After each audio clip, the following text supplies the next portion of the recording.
Then and Now. This is a non-fiction book that compares and contrasts what things were like in the past and what things are like in the present. It's written by Tracy Sato and it's illustrated by Ute Simon.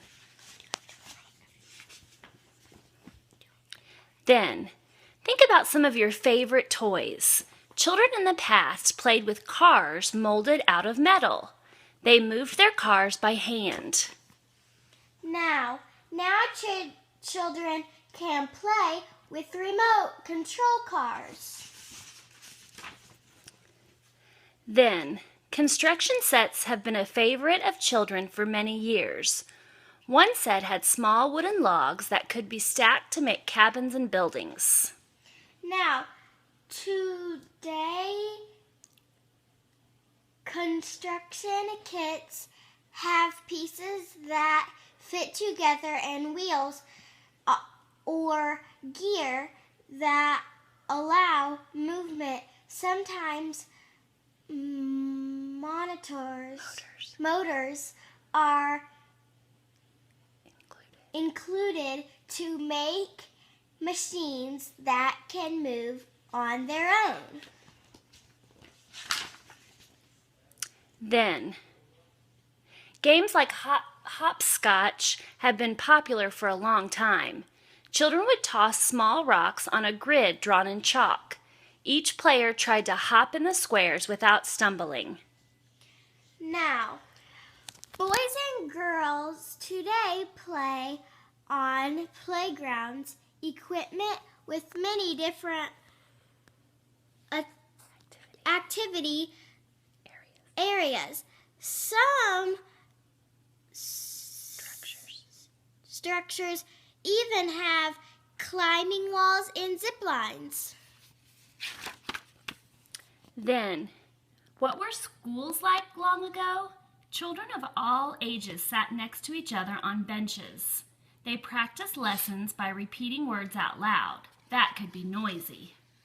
Now, in schools today, children can listen to stories at the listening center.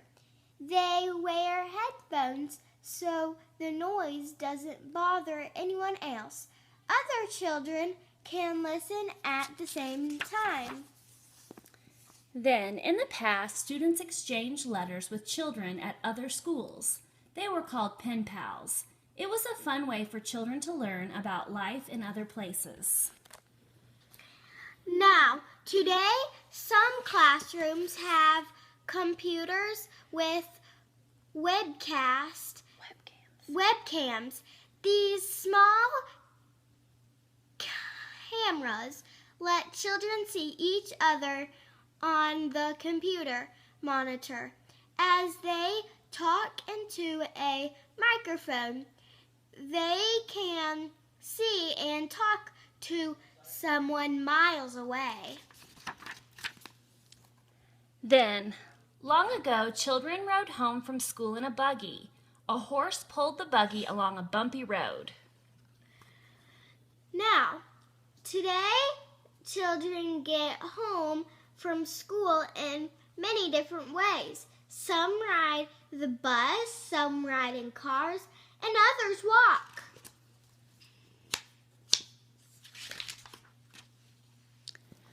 Then, people have been using telephones for many years.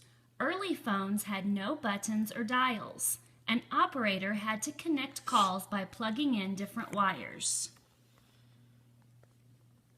Now cell phones can be carried anywhere in a pocket or bag. No wires are needed. People can make calls from anywhere.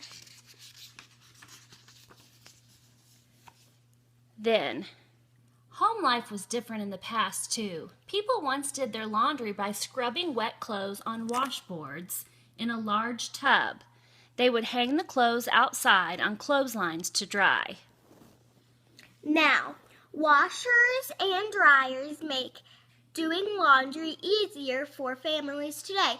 These machines also make the job go faster.